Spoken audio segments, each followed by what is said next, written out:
Good evening मेरे student. आज हम लोग जो ओम्स लॉ आप लोग को पढ़ाए थे V directly proportional to I, उसी को आज हम वेक्टर फॉर्म के रिलेशन के रूप में लिखेंगे। ये बोर्ड में कभी कभी पूछे जाते हैं, तो हमने लिखे हैं vector form of Ohm's law. तो क्या है इसमें, किस किस में रिलेशन फाइंड करना वो भी लिख दिए हैं। Relation between current density, relation between current density को J के नाम से, conductivity and applied electric field on the conductor is known as vector form of Ohm's law. अगर आप तीन में रिलेशन निकाल दिए, करंट डेंसिटी, कंडक्टिविटी सिग्मा और इलेक्ट्रिक फील्ड E में, तो वही जो कहलाता है वही किसको रिप्रेजेंट करता है, vector form of Ohm's law. तो देखिए कैसे हम लोग लिखते हैं। जैसे आप जानते हैं I का value NEA into VD, current और ड्रिफ्ट वेलोसिटी में हमने रिलेशन पढ़ाए हैं।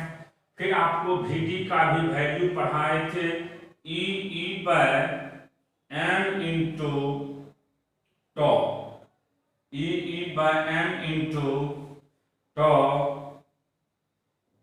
इसको पहला मान लीजिए, इसको दूसरा। अब देखिए ये हम रटा चुके हैं, I बराबर NEA इंटू VD और ड्रिफ्ट वेलोसिटी का फॉर्मूला होता है charge of electron into electric field by mass into tau. अगर हम VD का वैल्यू फर्स्ट में पुट करते हैं, put the value of VD in equation first. जैसे ही फर्स्ट में पुट करेंगे, I का सिंपल वैल्यू निकलेगा NEA और VD का value E by M into tau. अब देखिए यहां से हम इसको और अच्छा से लिख सकते हैं। क्या लिखेंगे, ध्यान से समझिएगा इस चीज को। तो यहां से अब I का वैल्यू मेरे पास निकल गया NE square A by M tau into E। अब याद होगा आप लोग को कि एक रिलेशन पढ़ाए थे हम, रो का वैल्यू, रो बराबर हमने पढ़ाए थे M बाय, सभी को याद होगा, M bye NE square toe.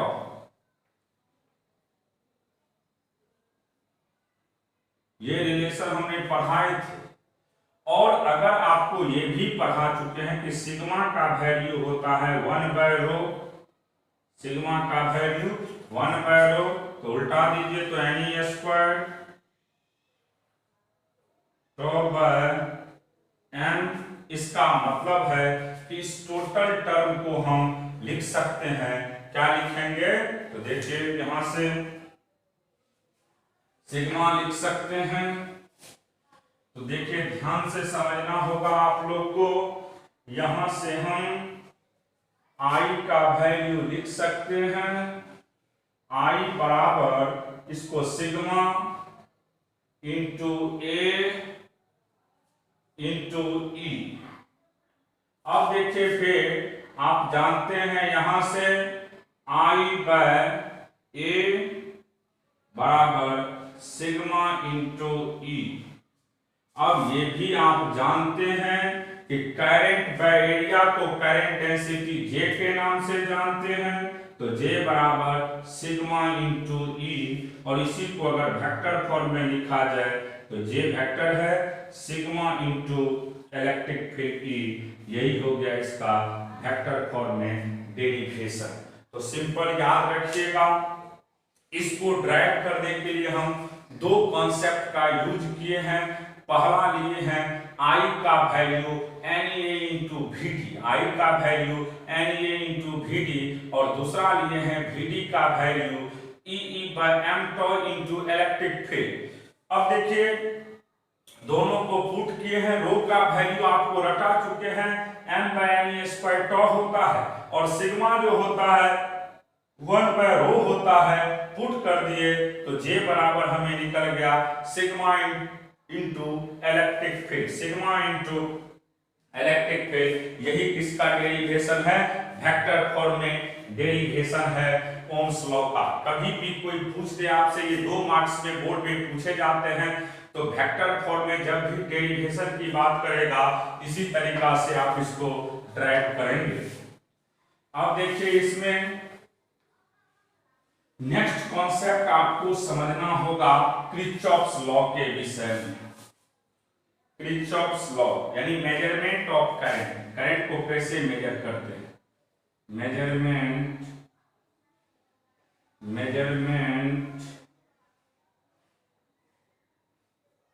Of current, measurement of current, measurement of current. देखिए हम करंट को मेजर करने के लिए किसका यूज करते हैं, किरचॉफ्स लॉ का।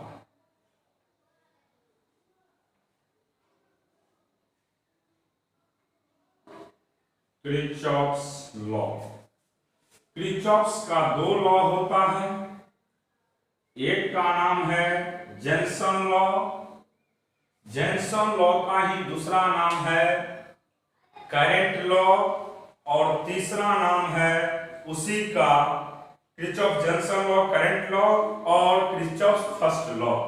देखिए there are 2 law, there are 2 law। पहला हो गया आपको किरचॉफ्स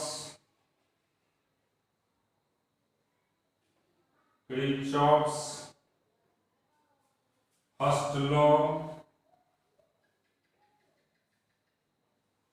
इसी को हम किरचॉफ्स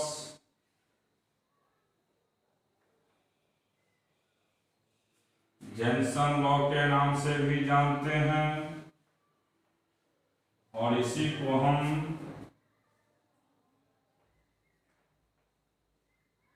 किरचॉफ्स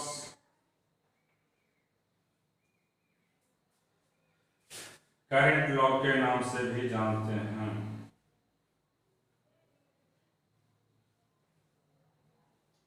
तो किरचॉफ्स का फर्स्ट लॉ का 3 नाम है, किरचॉफ्स फर्स्ट लॉ कहिए, किरचॉफ्स जेनसन लॉ कहिए, किरचॉफ्स करंट लॉ कहिए।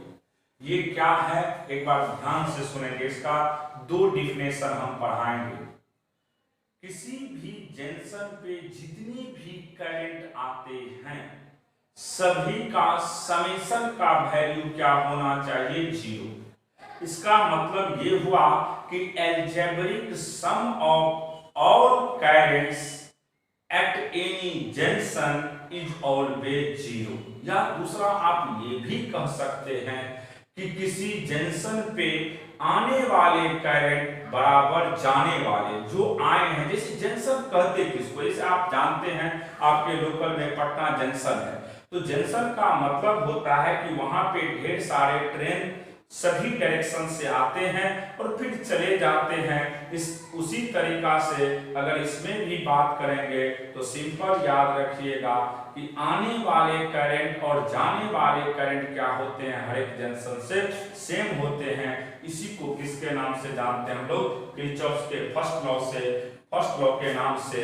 और ये किस पे बेस्ड है, तो कंजर्वेशन ऑफ चार्ज पे। किस पे, कंजर्वेशन ऑफ चार्ज। किस पे, कंजर्वेशन ऑफ चार्ज। तो लिख लीजिएगा, it state that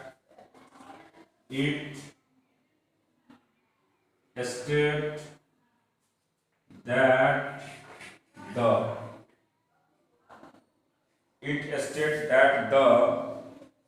algebraic sum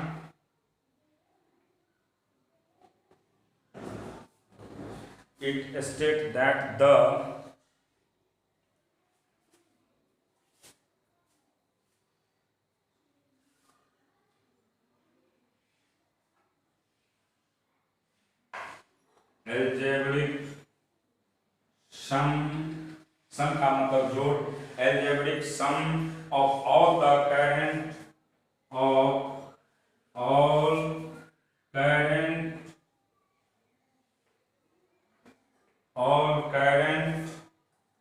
इंटेरिंग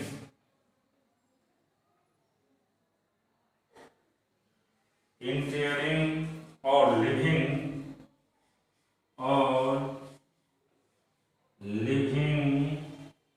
जो आने वाले हैं और जाने वाले हैं, ये जंक्शन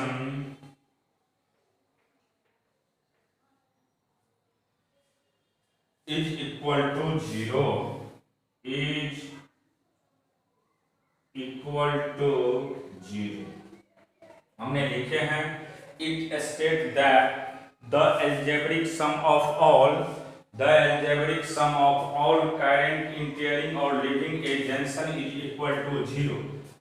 और इसी में ये किस पे बेस्ड है बाबू, इसी में लिखते हैं पैराग्राफ छोड़ करके, it is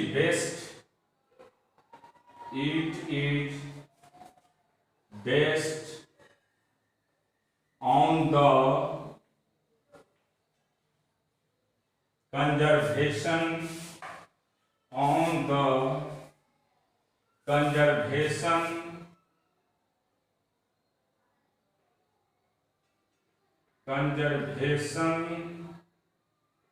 of charge।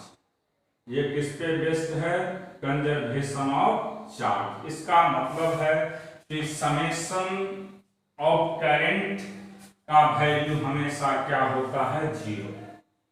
जितने भी करंट आएंगे और जो भी जाएंगे, यानी समेशन ऑफ आई का वैल्यू क्या होना चाहिए, 0। तो क्लियर हो गया। सिंपल याद रखिएगा कि किसी भी जंक्शन से जितनी भी करंट लीव करता है या इंटर करते हैं, उसके समेशन का वैल्यू हमेशा क्या लेते हैं, 0। जैसे एक एग्जांपल के थ्रू समझा रहे हैं, यहाँ पे एग्जांपल के थ्रू मान लीजिए ये एक जंक्शन पॉइंट है,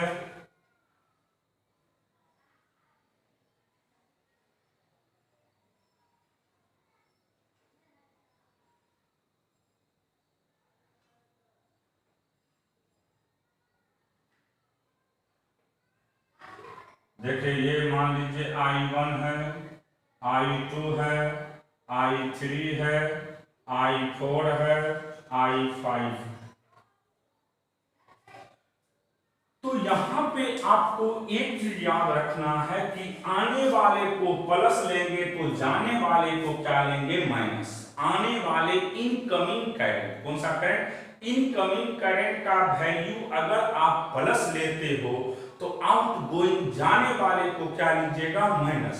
आने वाले को प्लस तो जाने वाले को माइनस। तो देखिए ध्यान से इसको समझना होगा आपको कि आने वाले, तो इस जंक्शन पे कौन कौन आ रहा है, तो I1 आ रहा है, I1 और I2 आ रहा है। तो I1 भी प्लस में लिए और I2 भी प्लस में लिए, क्योंकि आने वाले को हम प्लस लेते हैं और जाने वाले को माइनस। तो जा कौन रहा है, I3, फिर I4, फिर I5 का वैल्यू क्या होना चाहिए, 0। आने वाले जो भी हैं उसका वैल्यू प्लस लेते हैं और जाने वाले जो भी हैं उसका वैल्यू माइनस लेते हैं। तो यहां से हम लिख सकते हैं I1 प्लस I2 बराबर I3 plus I4 plus I5। तो अब देखिए ये आने वाले हैं और ये क्या है, जाने वाले। तो आप ये भी दूसरा डिफिनेशन में लिख सकते हैं कि इनकमिंग करंट बराबर आउटगोइंग करंट। किसी भी जंक्शन पे जो भी करंट आते हैं और जो भी जाने वाले हैं, दोनों का वैल्यू क्या होना चाहिए, सेम होना चाहिए। तो और में दूसरा डिफिनेशन भी लिख सकते हैं। फिर हम क्वेश्चन इस पे करवाएंगे अभी जस्ट। दूसरा definition, it is it is defined as current entering the junction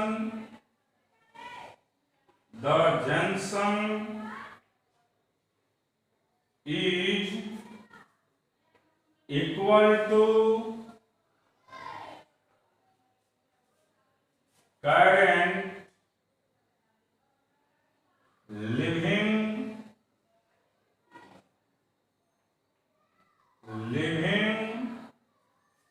the junction। यानी जो करंट आ रहे हैं और जो करंट जा रहे हैं दोनों का वैल्यू हमेशा क्या होगा, सेम। क्या होगा, सेम। जैसे हम क्वेश्चन के थ्रू अभी आप लोग को समझाएंगे। देखिए दो क्वेश्चन हम लिखे हुए भी हैं, तो सिंपल याद रखेंगे, आने वाले बराबर जाने वाले, और ये किस पे बेस्ड है, तो कंजर्वेशन ऑफ चार्ज। जैसे क्वेश्चन देखिए फॉर एग्जांपल में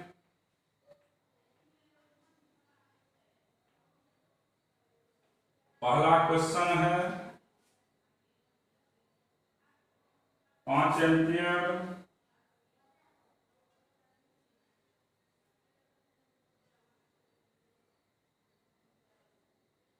ये इधर 4 एम्पियर 6 एम्पियर 5 एम्पियर। आई पूछ रहा है आपको क्या होगा, और ये करंट आपको 3 एम्पियर। तो पूछा जा रहा है find the value of I. तो आपको आई का वैल्यू फाइंड करना है। तो समझना है ये एक जंक्शन है, दो तरीका से बना सकते हैं। आने वाले बराबर जाने वाले कर दीजिए सिर्फ। तो कौन कौन आ रहा है यहाँ पे, तो देखिए आने वाले हैं, ये भी जंक्शन पे आ रहा है तो 5, ये भी आ रहा है 6, ये भी आ रहा है 3, और जा रहा है आने वाले बराबर जाने वाले कर दीजिएगा तो जा यही दोनों रहा है 4, और आई जा रहा है। तो यहां से ये हो गया 14 - 4 बराबर आई का वैल्यू होगा यहां से 10 एम्पियर। कितना होगा, 10 एम्पियर। तो यही आपका आंसर हो गया। तो सिर्फ इतना ही रखिएगा याद, आने वाले बराबर जाने वाले किसी भी जंक्शन पे जो आएंगे वही जाएंगे। तो इनकमिंग करंट बराबर आउटगोइंग करंट याद रखिएगा, और क्वेश्चन आपसे तुरंत सॉल्व हो जाएगा। सिंपल याद रखना है कि आने वाले करंट बराबर जाने वाले। दूसरा क्वेश्चन देखिए यहाँ पे, ये भी दिया हुआ है क्वेश्चन आपके पास कि मान लीजिए यहां से ऐसे दिया हुआ है और ऐसे वायर गया है, ऐसे, फिर ये भी ऐसे, ये भी ऐसे। तो इधर 7 एम्पियर, यहाँ पे 8 एम्पियर जा रहा है। ये आई पूछ रहा है आपसे, आई का क्या होगा वैल्यू। ये 2 एम्पियर और ये 3 ampere. Find the value of आई।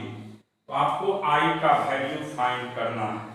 कैसे फाइंड करते हैं, ध्यान से समझना होगा आप लोग को। समझिएगा, हमने स्पष्ट बोले हैं कि आने वाले करंट बराबर जाने वाला करंट, आने वाले करंट बराबर जाने वाले करंट। तो देखिए ये एक जंक्शन है, समझिएगा ये जंक्शन एक है, इस पे दोनों आ रहे हैं, ये 2 भी आ रहा है और ये 3 भी आ रहे हैं, ये दोनों आने वाले हैं। यहाँ पे फर्स्ट जंक्शन की बात कर रहे हैं तो आने वाले ही है। तो यहाँ से 2 आया 3 आया, इधर जितना आएगा उतना क्या करेगा, चले जाएगा। तो ये 2 3 5 आ रहा है तो जाएगा भी कितना, 5 एम्पियर। फिर अब जंक्शन 2 पे आया, जंक्शन 2 पे जब आएगा तो देखिए 5 आया, समझना है जंक्शन 2 की बात कर रहे हैं। 4J2 जंक्शन 2 की बात कर रहे हैं, समझिएगा ध्यान से। ये 5 आ रहा है, 7 भी आ रहा है, तो 5 + 7 ये और ये आ रहे हैं और ये दोनों जाने वाला है, 8 + I। तो यहां से 12 = 8 + I। I का सिंपल वैल्यू होगा 4 एम्पियर। तो जब भी ऐसा क्वेश्चन हो, सिर्फ इतना ही याद रखिएगा कि आने वाले करंट बराबर जाने वाले, यानी हर एक जंक्शन पे जितना करंट आता है उतना ही करंट चला जाता है। यही किरचॉफ्स का फर्स्ट लॉ है। एक बार फिर से ध्यान से सुनिए। आज अभी हमने 2 टॉपिक के विषय में पढ़ाए हैं। पहला पढ़ाए हैं ओम्स लॉ का डेरिवेशन वेक्टर के फॉर्म में, जिसमें हमने रिलेशन आप लोग को 2-3 चीज के बीच में पढ़ाए हैं। J = sigma into electric field, J = sigma into electric field. और दूसरा अभी हमने आप लोग को किरचॉफ्स का एक लॉ के विषय में पढ़ाए हैं, फर्स्ट लॉ के विषय में, जो कि इम्पोर्टेंट था। हमने सिंपली पढ़ाए कि किसी भी जंक्शन पे नेट जो समीशन होता है करंट का, उसका नेट वैल्यू क्या होता है, हमेशा 0 होता है। यानी summation of I = 0, incoming current बराबर आउटगोइंग करंट। हर एक जंक्शन पे आने वाले करंट बराबर जाने वाले करंट। और ये किस पे बेस्ड है बाबू, तो कंजर्वेशन ऑफ चार्ज पे। किस पे, कंजर्वेशन ऑफ चार्ज पे। अगले क्लास में हम इसके आगे बहुत अच्छा से बताएंगे, न्यूमेरिकल भी कराना होगा हमें। आज थोड़ा कम ही पढ़ाए हैं, ज़्यादा नहीं पढ़ाए हैं, क्योंकि धीरे धीरे आप लोग एक एक पॉइंट को अच्छा से रखते हुए आगे बढ़ेंगे, तभी दिक्कत नहीं होगा, नहीं तो आपको परेशानी होगी आगे। देखिए क्लास भी सुन रहे हैं, खुलने ही वाला है सितंबर में, पता नहीं जब खुल जाए। हम लोग भी कोशिश कर रहे हैं कि जल्दी खुले, क्योंकि क्लास खोलता है तो वहाँ पे समझाना और पढ़ाना अच्छा लगता है हमें भी यहाँ पढ़ाने में। क्योंकि देखिए आप लोग हमारे टच में डायरेक्ट नहीं रहते हैं, देख नहीं पाते हैं, आप लोग को पढ़ाने में उतना अच्छा लगता नहीं है। हम लोग भी फॉर्मेलिटी टाइप से ही निभाते हैं, जुनून वैसा जो होना चाहिए वो नहीं दिख रहा है। तो देखिए क्लास जैसे ही खुलता है, दिन किन्हीं को कोई भी डाउट हो रहा है या मान लीजिए परेशानी होती है न्यूमेरिकल को सॉल्व करने में, कोई चीज़ आप नहीं समझ पा रहे हैं, तो भी नोट करिए। फिलहाल जैसे ही क्लास खुलता है उसके बाद जो भी डाउट होगा हमारे पास लेके आइएगा आप लोग, और हो सकता है कि जल्द ही खुल जाएगा तो आप लोग को एक एक डाउट को हम क्लियर करके तभी आगे बढ़ेंगे। किसी को घबराने की ज़रूरत नहीं है। एग्ज़ाम भी डिले ही होगा, क्योंकि मान लीजिए ये जो 12th का सेशन था वह बहुत लेट हो चुका है। तो निश्चित है जो एग्ज़ाम फरवरी में होता था वह मई जून से पहले नहीं होगा 2021 में। इसलिए कोई भी 12th के बच्चे मत घबराइएगा। आपका सिर्फ एक ही काम है, अच्छा से पढ़ाई करना। कोई भी डाउट हो तो उस कॉपी जहां लिख रहे हैं उस कॉपी में आप एक अंडरलाइन कर दीजिएगा, ताकि आपके दिमाग में ये जरूर सेट रहे कि इस पॉइंट पे हमें डाउट है और इस पॉइंट को हमें सर से पूछना है। तो निश्चित हम लोग भी आपके साथ जो भी डाउट है सभी डाउट को क्लियर करने के लिए हमेशा तत्पर रहेंगे। इसी विश्वास के साथ आज हम अपने क्लास को यहीं पे खत्म कर रहे हैं। आप लोग आराम से एक एक पॉइंट को बार बार पढ़ते हुए आगे बढ़ने का कोशिश करिएगा। आज हम यही क्लास रोक रहे हैं बाबू।